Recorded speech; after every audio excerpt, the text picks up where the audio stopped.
If back pain and stiffness is starting to make you feel a lot older than you actually are, this video is for you, because what we'll do today is I'm going to show you how to boost your flexibility and reduce the tension in your back using a foam roller.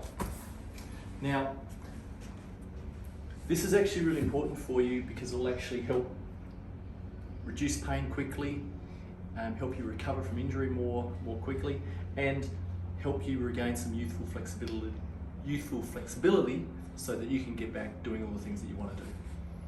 G'day, I'm Dr. Paul Anthorst from Be Healthy Chiropractic in Majimba, and I've treated over 10,000 people now with back pain and stiffness. And these exercises that I show you are ones that I use to help keep me feeling young in my 50s. A lot of people ask me what type of foam rollers they should be actually using. You see some with a lot of different bits sticking out, and they're quite hard. I don't recommend those unless you're a very big body or you're an athlete, okay? Because it just tends to be way too hard for most people. So these have a nice little bit of give. If you've got plenty of room to roll around, use a large foam roller. Small foam rollers are really good if you have to travel. A lot of people have to travel for work or for sport, and throw one of these in your bag, and that will certainly do the job. So I'm going to start off using a large foam roller. Now, the basic one, this is to actually to improve the mobility of in between the shoulder blades and the lower back. So you lift your hips up off the ground, cross your arms across that, and moves your shoulder blades out of the way, and just up and down. And I recommend you do that just 5 or 10 times. At the same time, just slightly roll to one side, and that will actually help mobilize the ribs, and it also gives a really good massage of the muscles going down each side of the spine. The next one, this is to mobilize more the pelvis and the tailbone. So here, brace yourself with your arms, almost like you're trying to sit right on the edge of the foam roller, and then pushing back. It's almost like rolling back over each side of it. Now, like the previous exercise, also slightly roll to one side, and then the other side. Again, just do these 5 or 10 times.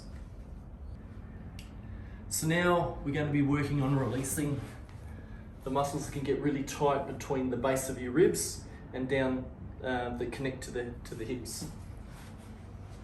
So simply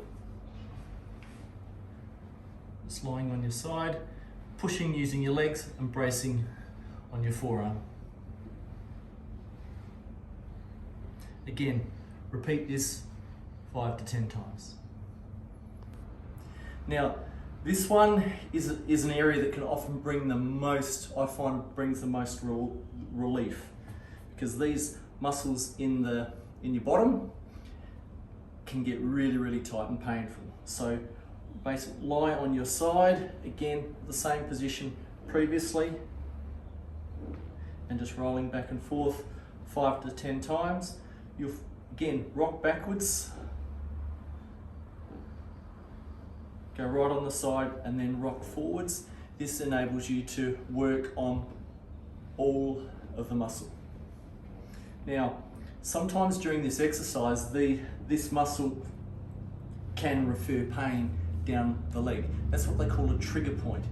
If you notice that, you get a shooting kind of cramping pain down the back of your leg while you're doing this, stay on that point, and you want to maintain the pressure, keep the pressure on until that pain eventually goes away.